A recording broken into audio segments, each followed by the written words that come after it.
4, Quarter 3, Week 6. Paglalaba, kagamitan, consumables, at mga hakbang sa konbensyonal na paglalaba. Matatag curriculum, bansang makabata, batang makabansa, with me, Teacher KMT. Magandang araw mga bata! Ngayon ay pag-aaralan natin ang tungkol sa paglalaba, kagamitan, consumables, at mga hakbang sa konbensyonal na paglalaba. Narito ang mga pwedeng maging mga kasanayan at layunin. Unang bilang, natutukoy ang mga kagamitan at consumables sa konbensyonal na paglalaba. Pangalawang bilang, naisasagawa ang mga hakbang sa konbensyonal na paglalaba ng may pag-iingat. Maikling balik-aral. Unang tanong, ano-ano ang mga uri ng damit na ginagamit sa iba't ibang panahon?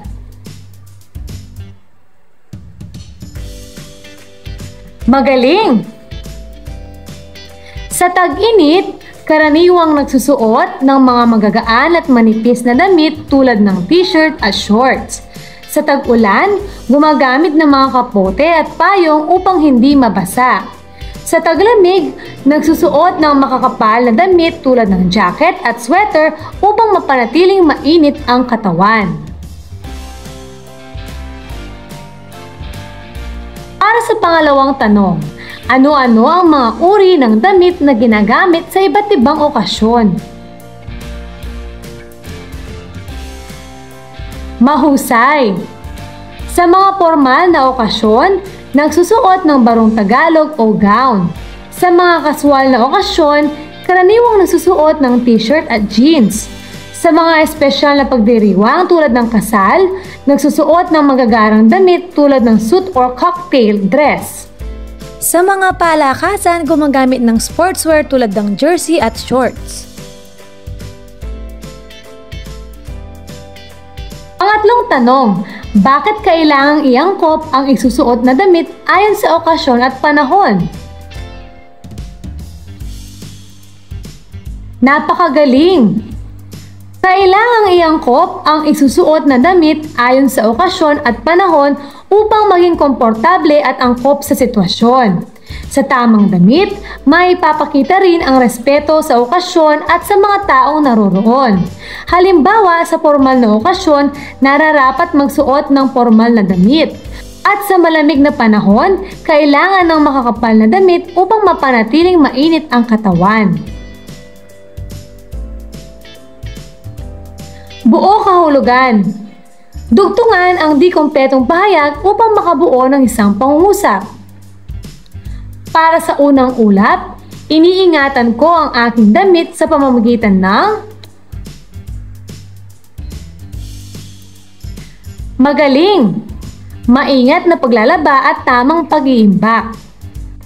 Para sa pangalawang ulap, mahalaga ang pag-aalaga ng damit dahil magaling! Pinapahaba nito ang buhay ng mga kasuotan at pinapanatili ang kanilang kalidad. Paglinang sa kahalagahan sa pagkatuto sa aralin. Ano-ano ang mga salita na pwede mong maiugnay sa salitang paglalaba?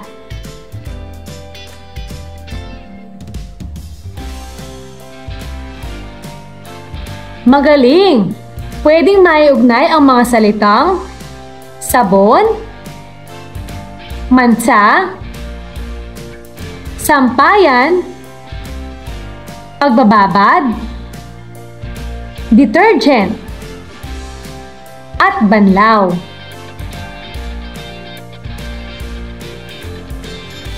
Gabay tanong.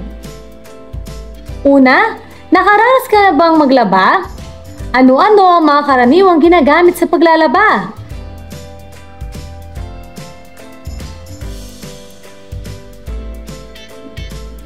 Pangalawa, paano ang paglalaba?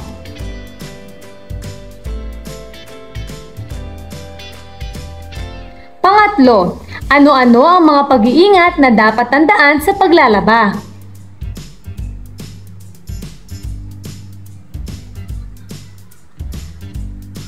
Paghawan ng bokabularyo sa nilalaman ng aralin. Unawain ang mga sumusunod na mga susing salita. Gawing gabay ito upang mas maunawaan ang aralin. Para sa unang bilang, paglalaba. Ito ay isang pamamaraan sa pangangalaga sa damit kung saan naaalis ang kumapit na dumi, pawis, alikabok o mansa. Pangalawa, mantsa. Ito ay isang uri ng dumi na kumakapit sa damit gaya ng putik, tsokolate, chewing gum, tinta, kalawang, kape, kandila, ihi, pintura, dugo, mantika, sirup, amag at iba pa. Pangatlo, konvensyonal o tradisyonal na paglalaba. Ito ay isang pamamaraan ng paglalaba kung saan ginagamit ang mga kamay sa pagpusot, pagbanlaw at pagpilipit ng mga labahin. Pang-apat, hypoallergenic. Ito ay nagsisilbing sukatan na ang isang produkto gaya ng sabon ay hindi nakapagdudulot ng allergies sa kamay. Unang aralin, mga kagamitan at consumables sa paglalaba. Pagproseso ng pag-unawa. Hulaan mo. Hulaan ang pangalan ng mga kagamitan at consumables na karaniwang ginagamit sa paglalaba. Ano ang pangalan ng larawan?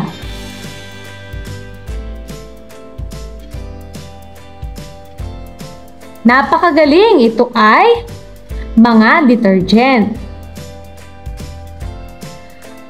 Ano ang pangalan ng larawan?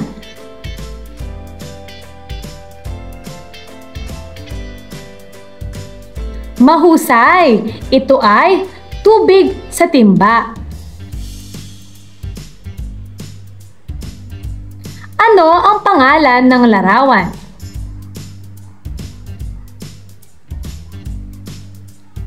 Magaling! Ito ay sampayan. Ano ang pangalan ng larawan? Magaling! Ito ay eskoba o brush. Ano ang pangalan ng larawan?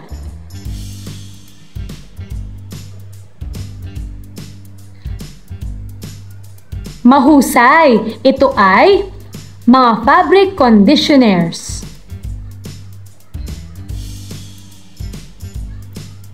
Pinatnubayang pagsasanay. Gagabayin ka ng iyong guro para sa gawaing ito.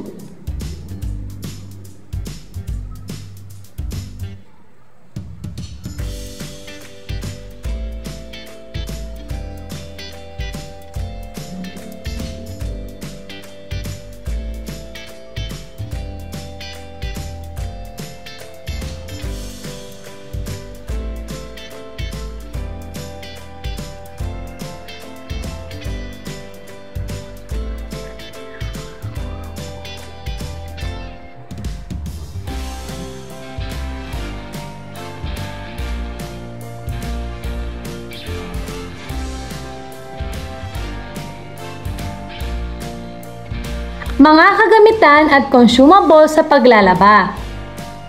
Una, sabon. Ito ay consumables na maaring pulbos o bareta na nilalagay sa damit upang matanggal ang dumi sa labahin. Pangalawa, bleach. Ito ay consumables na tumutulong upang matanggal ang anumang mantsa sa labahin. Pangatlo, fabric conditioner. Ito ay consumables na inilalagay kadalasan sa huling banlaw at nakatutulong sa pagbibigay ng bango sa mga labahin. Pang-apat, palanggana. Ito ay ginagamit sa tradisyonal na paglalaba at nagsisilbing lagayan ng mga labahin habang ito ay kinukusot o ikinukula.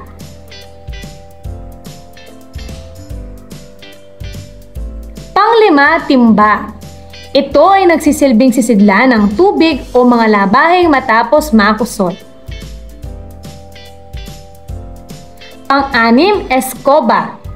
Ito ay tumutulong sa pagkuskos o pagtatanggal ng mga mantsa o dumi sa mga labahin.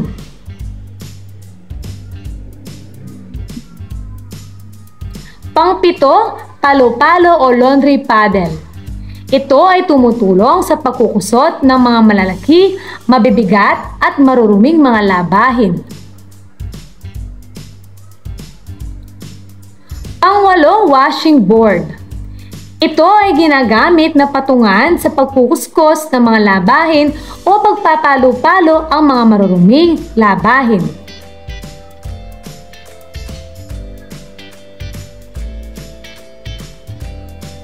Pang-siyam, hamper o laundry basket.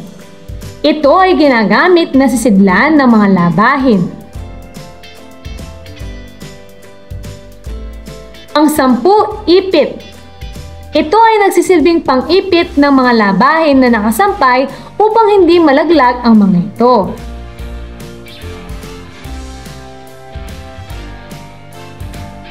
Labing-isa, hanger. Ito ay nagsisilbing sampayan ng mga damit gaya ng polo o t-shirt upang hindi masyadong malukot.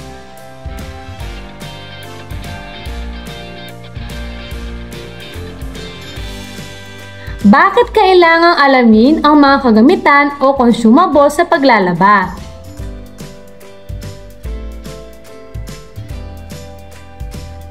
Magaling! Kailangang alamin ang mga kagamitan o consumables sa paglalaba upang masiguro na tama at epektibo ang proseso ng paglilinis ng damit, maiwasan ang pagkasira ng mga tela, at mapanatili ang kalinisan at kalusugan ng mga gumagamit.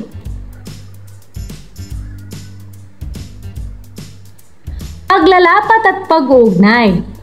Gagabayin ka ng iyong guro para sa gawain ito.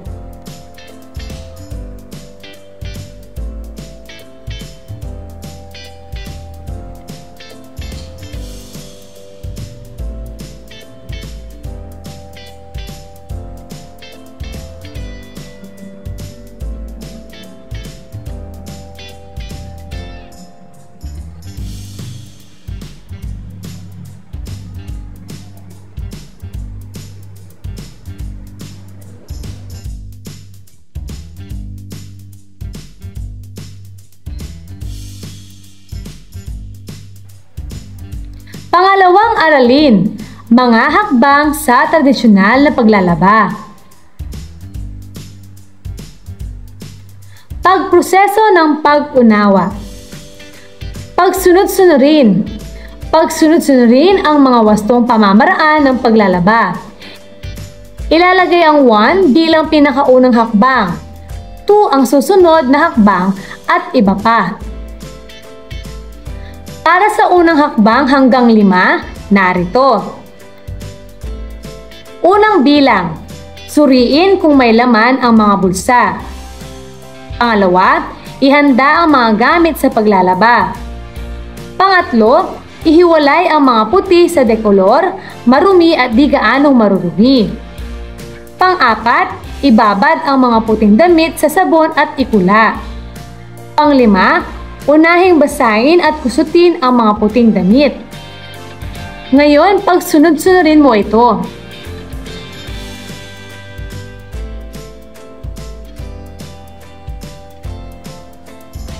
Sagutin na natin. Saan natin ilalagay ang unang bilang?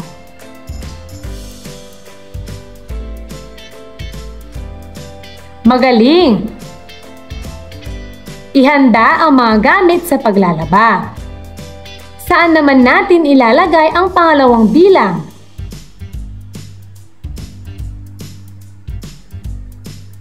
Mahusay!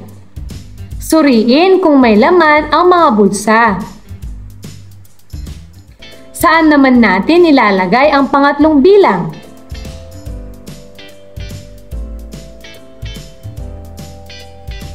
Napakagaling! Ihiwalay ang mga puti sa dekolor, marumi at di gaanong marurumi. Saan naman natin ilalagay ang pang-apat na bilang?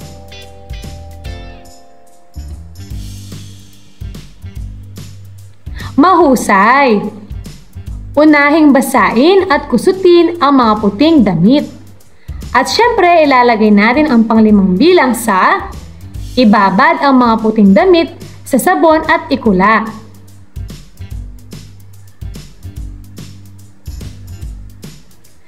Para naman sa ika-6 hanggang 10 bilang.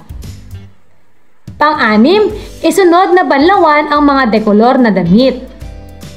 Pang-7, unahing banlawan ang mga puting damit. Pang-8, sabunin ang mga dekolor na damit at kusutin. Pang-9, baliktarin ang mga labahin bago isampay. At pang-10, pilipiting mabuti ang mga binanlawan na labahin. Ngayon ay pagsunod-sunurin mo ito gamit ang bilang 6 hanggang 10.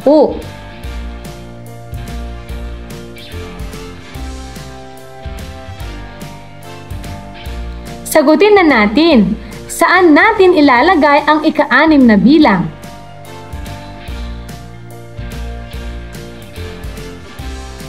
Magaling! Sabunin ang mga dekolor na damit at kusutin. Saan naman natin ilalagay ang ika-7 bilang?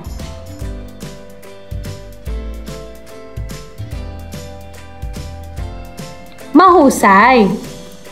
Unahing banlawan ang mga puting damit. Saan naman natin ilalagay ang ika-8 bilang?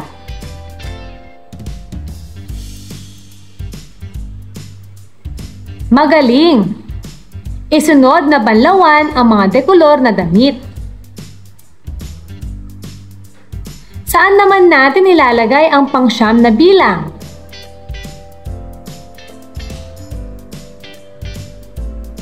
Mahusay! Pilipiting mabuti ang mga binanlawan na labahin.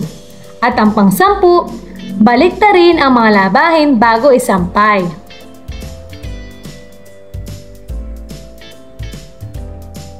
Tanong tugon.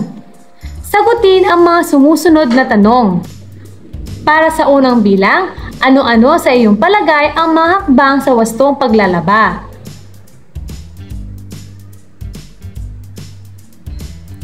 Para sa pangalawang bilang, ano-ano ang mga pag-iingat o iba pang dapat tandaan sa paglalaba?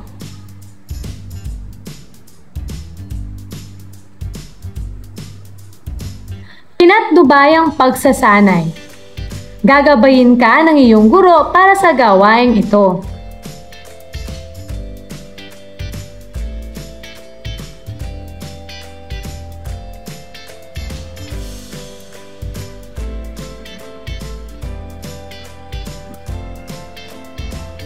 Mga hakbang sa tradisyonal na paglalaba. Unang bilang, paghahanda. Ihanda ang mga gamit sa paglalaba. Pangalawa, paghihiwalay. Ihiwalay ang mga puti sa mga dekolor na damit. Ang mga kumukupas na damit, marurumi at sa di gaanong marurumi at ibukod itong labhan. Pangatlo, pagsusuri. Suriin kung may laman ang mga bulsa at tanggalin ang mga ito. Pang-apat, pagkukusot ng puting damit. Unahing basain ang mga puting damit at bahagyang kusutin upang matanggal ang mga dumi. Paalala, gumamit ng sabong hypoallergenic upang mabawasan ang panganib ng allergic reactions. Pang-5, pagbababat at pagkukula. Ibabad ang mga puting damit sa pulbos ng sabon at itabi o ikula ito sa init ng araw. Kung may mantsa ito, gumamit ng pamputi o bleach upang matanggal ang mantsa saka itabi o ikula. Paalala, Gumamit ng tamang dami ng bleach nang naaayon sa uri ng mantsa gaya ng putik, tsokolate, chewing gum, tinta, kalawang, kape, kandila, ihi, pintura, dugo, mantika, sirup, amag at iba pa. Pang-anim, pagkukusot. Alalahanin lagi ang wastong pagkasunod-sunod ng labahin. Halimbawa, damit, panyo, pantalon, medyas. Gamit ang ibang batya, punin ang mga dekolor na damit. Sabunin at kusuting mabuti lalo na ang mga maruruming bahagi gaya ng laylayan, kilikili, puwelyo at harapan. Kung may mantsa ito, gumamit ng pamputi o pangdekolor na bleach upang matanggal ito.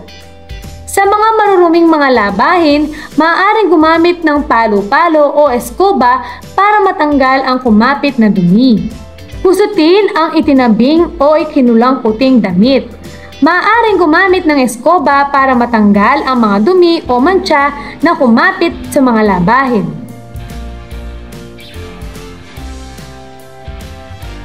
Pang-pito, pagbabanlaw. Unahing banlawan ang mga puting damit at isunod ang mga dekolor. Banlawan ng 3 beses o higit pa upang maalis ang bula at dumi ng damit. Maaaring gumamit ng fabric conditioner sa huling banlaw. Paalala, gawing kapaki-pakinabang ang pinagbanlawan. Itapon ang pinagbanlawan na naglalaman ng maraming bleach sa tamang lugar. Pang-walo, pagpipilipit at pagsasampay. Pilipiting mabuti ang mga labahin upang matanggal ang tubig. Baliktarin ang mga nilabhan, isampay o ilagay sa hanger at patuyuin sa ilalim ng araw. Maaaring gumamit ng pang-ipit sa pagsasampay upang hindi malaglag kapag humangin o natuyo na ang mga ito. Pang-siyam, pagtitiklop. Kung tuyo na ang mga nilabhan, tiklopin ang mga ito at isilansang mabuti sa cabinet. Mga paraan ng pagpapanatili ng matingkad na pagkakaputi ng mga puting damit. Para sa unang bilang, pagbabad ng damit na may sabon. Pangalawa, pagkukula ng mga damit na nilagyan ng suka o kalamansi. Pangatlo, pagbabad ng damit na may suka at sabon ng 3 oras. At pang-apat, pag-aalmirol ng damit. Paglalapat at pag-uugnay, gagabayin ka ng iyong guro para sa gawaing ito.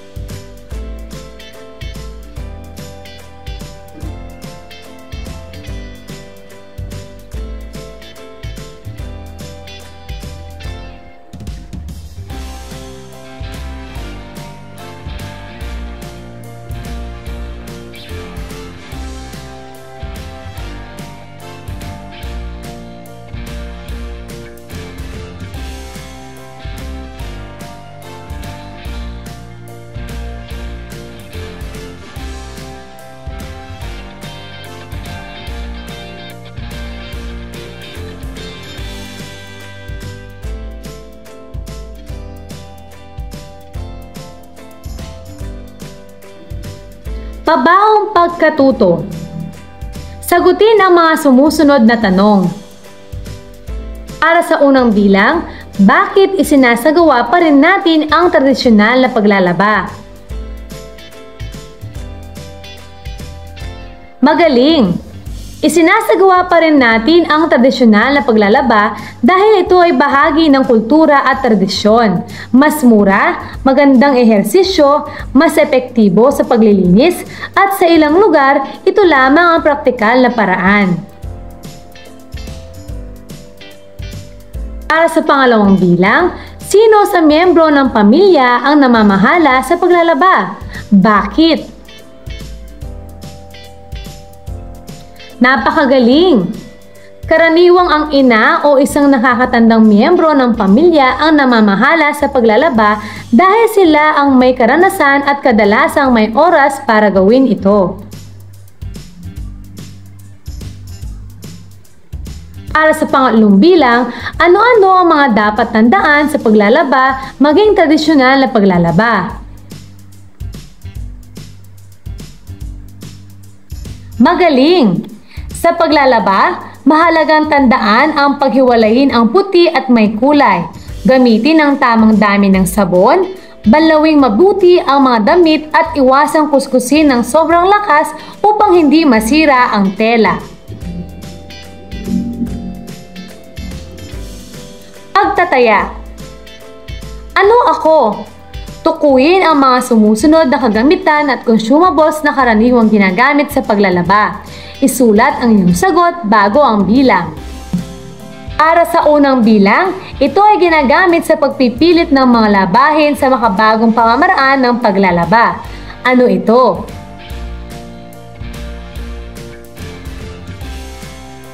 Mahusay, ito ay washing machine.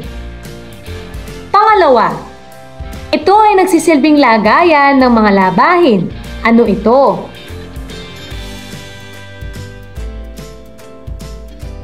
Magaling! Ito ay hamper o laundry basket.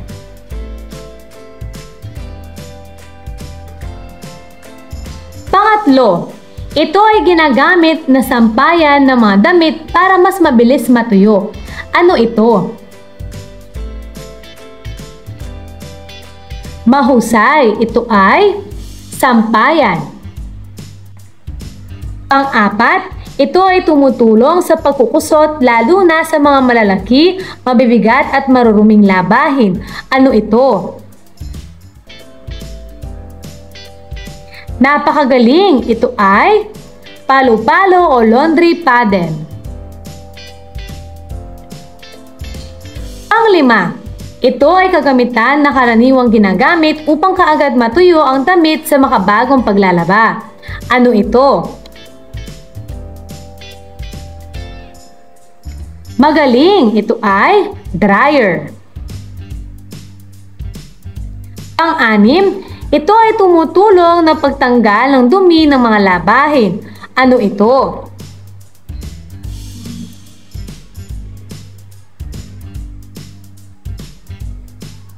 Mahusay, ito ay detergent. Pang-pito, ito ay tumutulong sa pagtanggal ng mga mantsa. Ano ito? Napakagaling! Ito ay bleach. Pang-walo, ito ay nagbibigay ng bango sa damit na karaniwang nilalagay sa huling banlaw. Ano ito? Magaling! Ito ay fabric conditioner. Pang-siyam, ito ay nagsisilbing panipit ng mga labahin para hindi mahulog sa sampayan. Ano ito?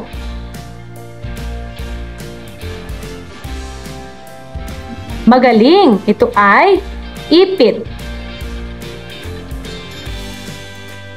Pang-sampu, ito ay ginagamit na lagayan habang kinukuskos ang mga labahin. Ano ito? Napakagaling! Ito ay palanggana.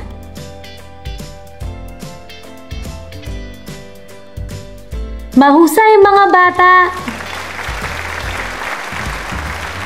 Ano ang mga natutuhan mo sa araw na ito? Ngayong araw na ito, natutuhan ko ang tungkol sa mga kagamitan at consumables sa paglalaba. Una, sabon. Pangalawa, bleach.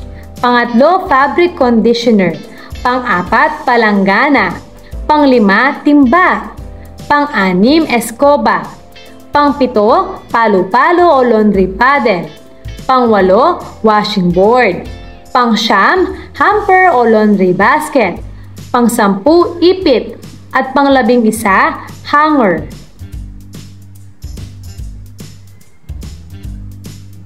Natalakay din natin ang mga hakbang sa tradisyonal na paglalaba. Una, paghahanda. Pangalawa, paghihiwalay. Pangatlo, pagsusuri. Pang-apat, pagkukusot ng puting damit. Pang-5, pagbababat at pagkukula. Pang-6, pagkukusot. Pang-7, pagbabanlaw. Pang-8, pagpipilipit at pagsasampay. At pang-9, pagtitiklop.